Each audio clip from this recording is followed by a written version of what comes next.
कलयुग के उस समय पर हम आकर खड़े हैं जहाँ पर चारों तरफ दुर्घटनाएं, युद्ध, हत्याएं, दर्द, अपनों की मौतें और अपने घर से बिछड़ना, एक समय के खाने के लिए तरसना, ये तो जैसे आम बात हो गई है।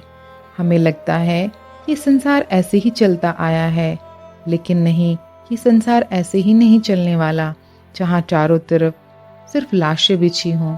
कल तक जो लोग अपने घरों में प्यार से रह रहे थे, आज उनके घर घर नहीं रहे। पूरा घर, पूरी बिल्डिंग एक कब्रिस्तान बन गई है। जो परमात्मा ने अपनी मुरलियों में कहा था कि बच्चे, ये बिल्डिंगें इतनी बड़ी बड़ी जो हैं, ये ताश के पत्तों की तरह ढह जाएंगी, यहाँ पर पूरी दुनिया एक कब्रिस्तान बन जाएगी। तो इसकी शुरुआत तो हम देख ही चुके हैं। तो हमें क्या लगता है कि हम स्वर्ग में बैठे हैं? क्या हमारे ऊपर ये सब नहीं हो रहा तो हमारे लिए तो स्वर्ग है? नहीं, जब पूरी धरती पर हर एक आत्मा, प्रत्येक आत्मा खुश है, आनंदित है, वही स्वर्ग है। लेकिन यहाँ पर तो झगड़े ही लगे पड़े हैं अपने स्वार्थ की पूर्ति के लिए। अपने लिए और सिर्फ अपने लिए व्यक्ति सोच रहा है, उसे कोई मतलब नहीं रहा है।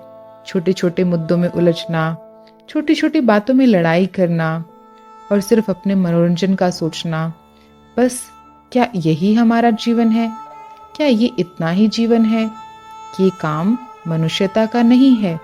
ये काम तो जानवर भी कर सकता है, सिर्फ अपने लिए सोचना, खाना, पीना और सो जाना। लेकिन क्या हम अपने इस व्यस्त जिंदगी में से थोड़ा समय निकाल कर उन लोगों तक अपने वाइब्रेशन पहुंचा सकते हैं जिनको हमारी जरूरत है? हम उनके पास नहीं पहुंच सकते, हम उनके साथ नहीं हो सकते, लेकिन हम उनके साथ मन से तो हो सकते हैं। परमात्मा कहते हैं कि वो समय है जहां पर तुम मन से बहुत सेवा कर सकते हो। इसे हम मनसा सेवा कहते हैं। ये बातें परमात्मा ने हमें बताई कि बच्चे, अंत समय में मन की सेवा ही काम आएगी। ना तो तुम्हारे बोल काम आएंगे, ना ही तुम्हारी लिखाई काम आएगी। बस काम आएंगे तो तुम्हारे मन के वाइब्रेशन। तुम दूर बैठी आत्माओं को भी अपने मन से शुद्ध प्रकंपन भेज सकते हो। हमारा देश ऋषि मुनियों का देश रहा है, देवी देवताओं का देश रहा है, जहाँ पर सिर्फ प्रेम और भाईचारा सिखाया जाता है। परमात्मा भी यही कहते हैं। परमात्मा जो प्रकाशमान है, ज्योति बिंदु है, लाइट स्वरूप है, वो कलयुग के अंत में हमें आकर बताते हैं कि बच्चे, ये समय अब पूरा हुआ, अब लौटने का समय है एक ऐसी दुनिया में जहाँ पर प्रेम, आनंद, सुकून, अपनापन होगा। कि दुनिया तो अब सड़ी गली हो चुकी है। इस समय यदि हम कुछ कर सकते हैं, अपने आप का कुछ बचाव कर सकते हैं, तो वो सिर्फ और सिर्फ परमात्मा की याद से कर सकते हैं। जितना हो सके भगवान को याद करें।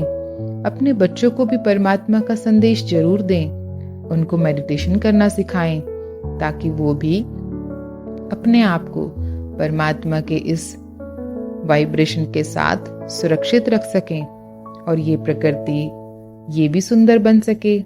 आने वाला स्वर्ग हमारा इंतजार कर रहा है, लेकिन जाएंगे वही जो इस समय अपने आप को पावन बनाएंगे और प्रकृति को सहयोग देंगे। प्रकृति हमसे सहयोग मांग रही है। क्या आप देने के लिए तैयार हैं?